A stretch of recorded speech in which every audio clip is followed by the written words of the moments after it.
ఒక్కసారి కొమ్మూరి గోల్డ్ కి కాల్ చేయండి. తాకట్లో ఉన్న మీ బంగారాన్ని విడిపించి మార్కెట్ ప్రైస్ కి వాళ్ళు కొనుక్కుని మిగతా డబ్బులు మీకు ఇచ్చేస్తారు. హాయ్, వెల్కమ్ టు మనం టీవీ. మనం ఉన్నది మన కోసం. సో నేను మీ మనోజ్. డొనాల్డ్ ట్రంప్ ఏది చేసినా సరే నెక్స్ట్ లెవెల్లో ఉంటుంది. ఆయన ప్రయోజనాల కోసం, దేశ ప్రయోజనాల కోసం ఎంతమందిని అయినా సరే ఇబ్బంది పెట్టడానికి ఏమాత్రం వెనుకడ్డు. సో ట్రెండ్ ఒకసారి సెట్ చేస్తాడు, ట్రెండ్ చాటున బలైపోయిన సిచ్యువేషన్స్ కూడా చాలా ఉన్నాయి. సో ఇప్పుడు డొనాల్డ్ ట్రంప్ కొత్త ఒక పథకాన్ని పెట్టాడు అనమాట. ఎవరైతే అక్రమ వలసదారులు ఉన్నారో వాళ్ళకి క్రిస్మస్ ఆఫర్ అంట. అదేంటి, బేసిక్గా ఆఫర్లు ఇవ్వడు కదా, ఆయన అనుకున్నదే చేస్తాడు కదా.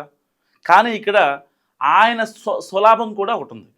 సో ఎందుకు మరి అక్రమ వలసదారులకి $3,000 ఇస్తున్నాడంటే, ఎవరైతే అమెరికాలో అక్రమంగా వలస వెళ్ళి అక్కడ స్థిరపడిపోయిన వారు, ఎవరికి ఇమిగ్రేషన్ అధికారులకు కనిపించకుండా జాబులు చేస్తున్న వాళ్ళు ఎవరైతే ఉన్నారో వాళ్ళందరినీ మీ స్వదేశాలకు మీరు వెళ్ళిపోండి, మీరు ఒకవేళ లీగల్గా వచ్చి మాకు కనిపిస్తే క్రిస్మస్ ఆఫర్ కింద $3,000 అంటే దాదాపుగా మన ఇండియన్ కరెన్సీలో 2.5 lakh 2.5 లక్షలు అనమాట.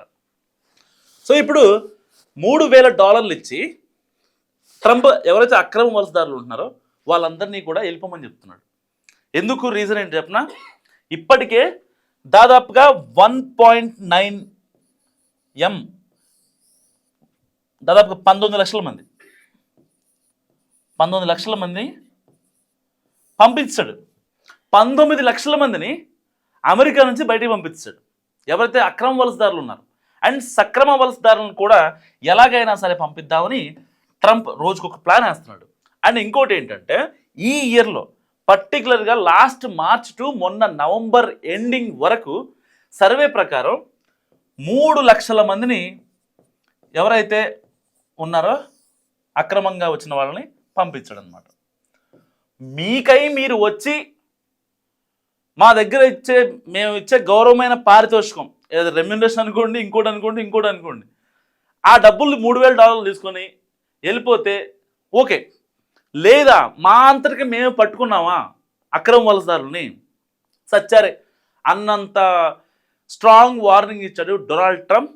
సో ఇప్పుడు $3,000 తీసుకొని వెళ్ళిపోతారా ఆ అక్రమ వలసదారులు ఎవరైతే ఉన్నారో, లేదంటే అక్కడ ఇమిగ్రేషన్ అధికారులు ఎవరైతే ఉంటారో వాళ్ళలో కూడా చాలామందిని హైర్ చేసుకొని, చాలామందిని కొన్ని కొత్త టీములు కూడా పెట్టి టాస్క్ ఫోర్స్ అంటాం కదా మన ఇండియాలో, అలాంటి వాళ్ళని అక్కడ ఫ్లయింగ్ స్క్వాడ్లో తిరుగుతూ ఉంటారనమాట.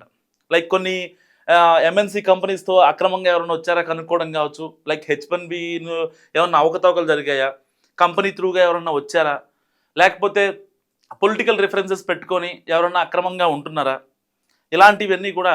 Even cash and carry jobs ఉంటాయి. లైక్ డౌన్ టౌన్లో స్ట్రీట్స్లో కొన్ని క్యాష్ అండ్ క్యారీ జాబ్స్ ఉంటాయి. ఒక 1 అవర్కి $10 తీసుకొని గంట చేసి వెళ్ళిపోయే పనులు ఉంటాయి అన్నమాట. అలాంటి వాటికి మన ఇండియన్స్ అండ్ చైనా వాళ్ళు ఎక్కువగా పనిచేస్తూ ఉంటారు. సో ఈవెన్ కెనడా నుంచి కూడా చాలామంది అక్రమ వలసదారులు ఉన్నారు, వాళ్ళు కూడా బయటికి వెళ్ళిపోయారు గౌరవంగా. సో ఇప్పుడు ఎవరైతే చిదుగు బొదుగు ఉన్నారో వాళ్ళ కోసం ఇప్పుడు ట్రంప్ క్రిస్మస్ ఆఫర్ పెట్టాడు. $3,000 ఇస్తాను, మీరు ఒకవేళ వెళ్ళిపోతానంటే. మా అంతటికి మేము పట్టుకుంటే మాత్రం ఏం చేస్తామో మాకు తెలీదు అన్నట్టుగా మాట్లాడాడు. సో ట్రంప్ తీసుకున్న ఈ యొక్క గొప్ప డెసిషన్ గురించి మీరేమనుకుంటారో మస్తు కామెంట్ చేయండి. చూస్తున్నాను మనం టీవీ.